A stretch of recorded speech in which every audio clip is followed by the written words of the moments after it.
Have you ever noticed that in the week or so leading up to Holi, things can get a little weird? A strange energy seems to take over, where deals might fall through at the last second, arguments flare up out of nowhere, and a general sense of confusion hangs in the air. If you felt it, you're not just imagining things. This is Holashtak. For many, this period is a cosmic minefield, a time so astrologically intense that tradition says you should hit pause on all major life decisions. But what if it isn't a time to be feared? What if it's actually a hidden opportunity for some serious spiritual growth and cleansing? We're about to break down this cosmic storm, sharing the spiritual secrets and daily astrological remedies you need to navigate these 8 days and turn potential chaos into profound blessings. So what exactly is Holashtak? The name itself gives us a hint. Holi plus Ashtak, which means 8. It's the 8-day stretch that starts on the 8th day of the bright half of the Hindu month of Falguna, or Falguna Shukla Paksha Ashtami, and wraps up on the full moon night of Holika Dahan. In 2026, Holashtak begins on February 24th and ends with the sacred bonfire of Holika Dahan on the night of March 3rd. The festival of colors, Holi, then bursts onto the scene the very next day. In many parts of North India, this period is traditionally seen as an inauspicious time. This isn't just a random superstition. This belief is tied to powerful myths and specific astrological views. According to some Vedic astrologers, Holashtak is when planetary energies become unsettled and ugra, or fierce.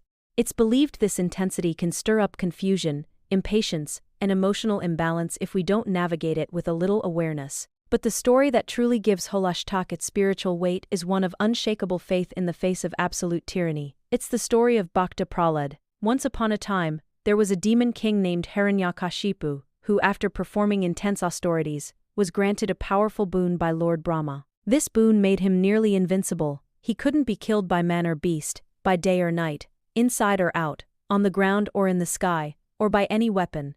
Drunk on this power, he became a tyrant and demanded that everyone in his kingdom worship him as a god. There was just one problem. His own son, Prahlad, was a devoted follower of Lord Vishnu. Prahlad's unwavering faith was a direct challenge to his father's massive ego. Furious, Hiranyakashipu decided to make his son suffer. Popular belief and devotional stories hold that for 8 days, the very period we now recognize as Holashtak, Prahlad was subjected to horrific tortures. He was thrown from cliffs, trampled by elephants, and exposed to venomous snakes, but each time, his devotion to Vishnu miraculously saved him. As a final desperate act, Hiranyakashipu called upon his sister, Holika.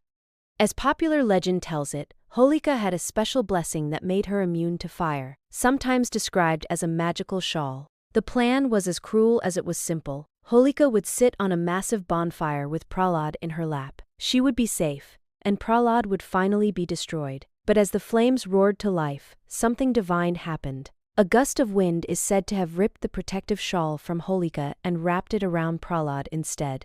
Holika, who was so sure of her protection, was consumed by the very fire she meant for her nephew. Prahlad emerged without a single burn, chanting the name of his lord. This event, Holika Dahan, marks the end of Holashtak and symbolizes the ultimate triumph of faith and righteousness over evil and arrogance.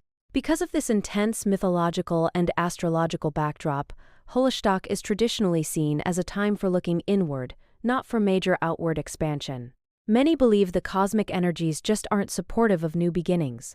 While customs vary by region, traditions, particularly in North India, strongly advise against certain activities. So what should you avoid? First, this isn't considered the best time for auspicious ceremonies. It's often recommended to postpone weddings, engagement ceremonies, and other big family functions. It's also advised to hold off on new beginnings, like starting a new business, launching a major project, or even taking on a new job during this window. When it comes to major purchases and investments, it might be wise to wait on buying a new house, property, or vehicle. Signing important contracts or making big financial moves is also discouraged.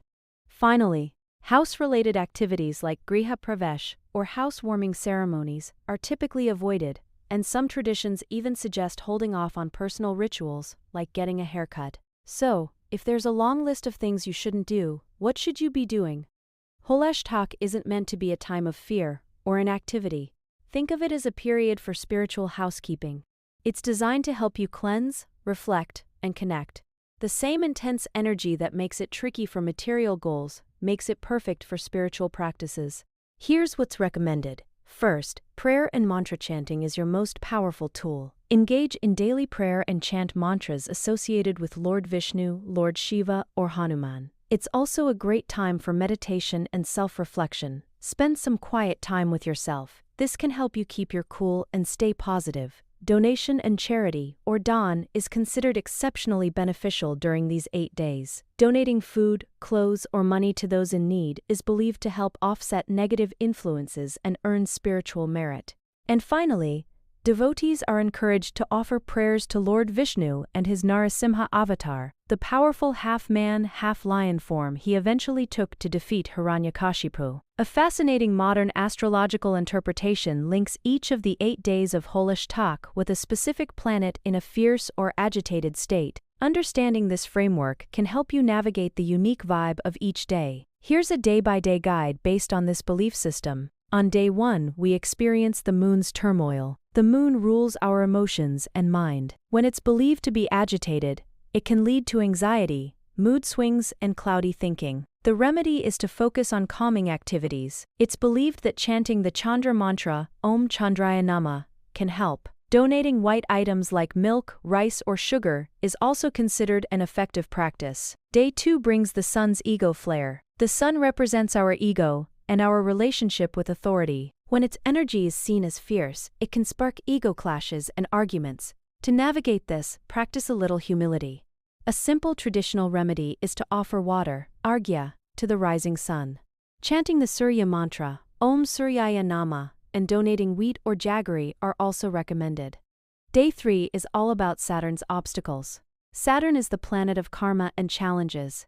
Its intensified energy is thought to bring delays and frustrations. You might feel a bit stuck or weighed down. Patience is your superpower today. Chanting the Shani mantra, Om Sham Shanishtaraya Namah, and donating black sesame seeds or mustard oil are practices believed to pacify Saturn's influence.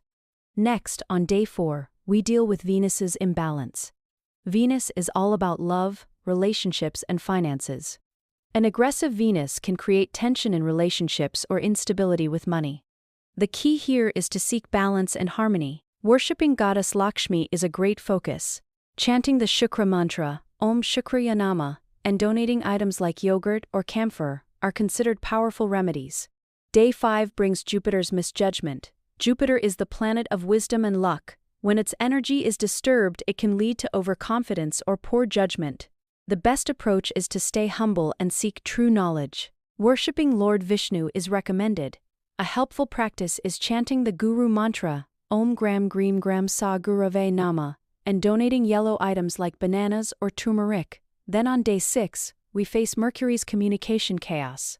Mercury rules communication and intellect. Its disturbance can lead to misunderstandings, arguments, and tech glitches. The solution? Think before you speak. Worshipping Lord Ganesha, the remover of obstacles, is advised. You can also chant the Bud mantra, Om Buddhaya Namah, and donate green things like mung dal. Day 7 is marked by Mars's fiery anger. Mars is the planet of action and aggression. When it's fierce, it can manifest as anger, impatience, and conflict. The best way to handle this is to channel that energy productively. Many turn to the Hanuman Chalisa for protection and strength. Chanting the Mangal mantra, Om Angarakaya Namah, and donating red items like red lentils are recommended. Finally, on day 8, Rahu's illusions take center stage. On the final day, the shadow planet Rahu is believed to be dominant. Rahu creates confusion, illusion, and sudden unexpected problems. The remedy is to stay grounded and seek clarity. Worshipping goddess Saraswati or Lord Shiva can help. It's believed that chanting the Rahu mantra, Om Ram Rahave Namah, and donating items like black sesame seeds can counter Rahu's tricky effects. As we approach Holika Dahan on the night of March 3, 2026, the energy takes a dramatic turn. The lighting of that sacred fire is more than just a ritual, it's the grand finale of this whole intense period. It symbolizes burning away all the negativity, ego, and inner conflicts that may have come up during Holashtak. It's the victory of Prahlad's pure devotion over Hiranyakashipu's arrogance, so don't fear Holashtak. Try to see it for what it is, a divinely timed out, a sacred pause button meant to help you clean up your inner world before stepping into the vibrant, joyful mess of Holi. It's an invitation to turn inward, strengthen your spiritual roots, and get your soul ready for the explosion of color, joy, and new beginnings just around the corner. If this guide helped you make sense of this powerful time, please share it with your friends and family so they can also navigate these days with awareness. What are your family's traditions for Holashtak? We'd love to hear about them in the comments below.